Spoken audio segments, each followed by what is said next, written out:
This is the story she told. The jet exhaust is perfect. That's what this song is all about.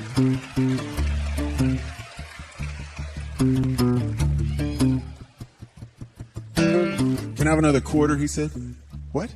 Can I have another quarter? Why, she said.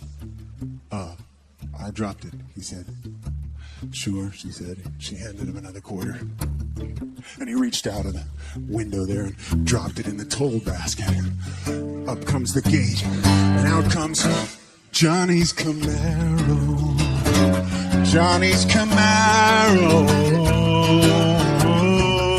Johnny loved his Camaro, maybe more than life itself. Oh, it was no big deal. He was just taking her to the airport. It was autumn in New York City. There was a wind a lot like this. It was springtime, however, in Africa. She'd been saving up her money. She was going to go on these outward bound trips. So he was just giving her a ride to the airport. And around the airport they went, through that parking garage, looking for a parking space. There's one, she said. No. There's one, she said. No. You see, actually it takes 2 parking spaces for Johnny's Camaro. Johnny's Camaro. He's a little nervous walking through the airport. He's always looking back over his shoulder. You can go back if you want, she said. No, man, I'll stay. And he did. He stayed until the plane took off. Then he ran back. But meanwhile, she was high up over the city. She was looking down. She was looking down at the lights in the building. She was looking down at the lights of the boats on the water. She was looking down at the lights. You could see them crossing the bridges and through the little canyon streets. Those little tiny Diamond towards you and Ruby away. You know, those little tiny moving lights. And she knew that one of them was, well, you know. But man, I gotta tell you about the adventure she had in Africa. I think I should start with the silver bracelet. I think that's where it all turns around. She hadn't been on the trip long, and one of the guides sort of took her under his wing. And she was sort of startled easy. She was a little nervous about being out there. The first time she got sunburned through her hat, she realized she was a long way from home. She just left the group for a little while this one day, where she just went to take a pee. She said, I'll be right back. But she didn't come back for a while. And this guy, this African man, went to look for her. Laura! Laura! He found her standing on the lowest branch of a fairly tall tree, way off the ground. How you get up there? Well, she had jumped. Why? Well, there was a hyena. And they had told her about hyenas. They have jaws that can crush bone. She wasn't in a real confident position anyway, and she just ran, and there was the branch. She jumped. One hand slipped, one hand held. She was not coming down. He's gone. So now she trusts him, and she swings back down, and both arms straight, hanging from that branch. Her feet are 4 feet off the ground. Man, she didn't know she could jump that high. But she does now. It was changes like that that made him give her that silver bracelet.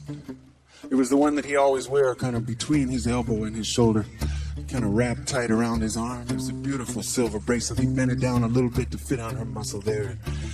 She smiled.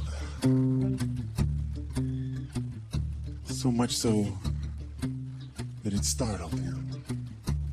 So much so that on the last day of that trip, when they were getting back on the bus to go to the small airport, to go back to the big airport, to go across the ocean, to go back to you know. When they were getting back on the bus, she leaned out the window for that last little cheesecake snapshot, and as he looked through the camera, he had to slowly take the camera down and turn his head to the side a little bit and look a little bit sad and say, "How you get up there?"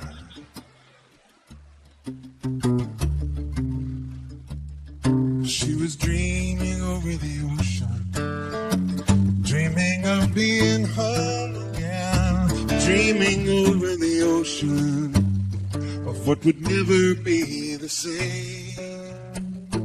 Well, he wasn't at the gate when she got into the airport. He must have been looking for a parking space. So she just walked through the airport, you know, and it wasn't like before. Now the airport seemed kind of small. The airport seemed kind of stuffy. The ceiling was a little bit low. And everyone was getting out of her way. I don't know. Well, actually, I do know. Maybe it's because it had been winter, you see. She had just come back from summer. She was just dressed normally. Everyone else was bundled up, but she had on her hiking boots and shorts and a tank top and her hair tied back and a knife on her belt and a big old silver bracelet. I think it was the silver bracelet, but everybody was getting out of her way. She didn't see him till the backpack comes rolling down the old baggage claim, and suddenly there's this arm and this voice saying, "I'll get that." She said, "Hey, that's my backpack. Give me. Where you parked?" So he reluctantly gave her the backpack, and she swung it over her shoulder, and they went out, carefully nestled it in the trunk, and then out of the parking garage and into the city. And she had to lean out the window. She pushed the button and made the window go down, and she leaned out a little bit, feel the wind in her hair. Man, this is the wild place to be. I mean, this is the place. She has to lean a little further out of the car just to see it all, just to look up at some of the buildings. As a matter of fact, she leaned a little further back so she could look back behind and watch those big tires rolling on that pavement. And then suddenly the window came up and she comes back in startled. And sure enough, Johnny's got his finger on the power window, and he's looking at her like, "Will you get your feet off the upholstery?" The upholstery. She forgot. How could she forget? Well, she'd been in Africa. Come on. She took her feet off the upholstery. As a matter of fact, she took her feet off the upholstery politely. As a matter of fact, she folded her hands in her lap, and she settled in for this ride.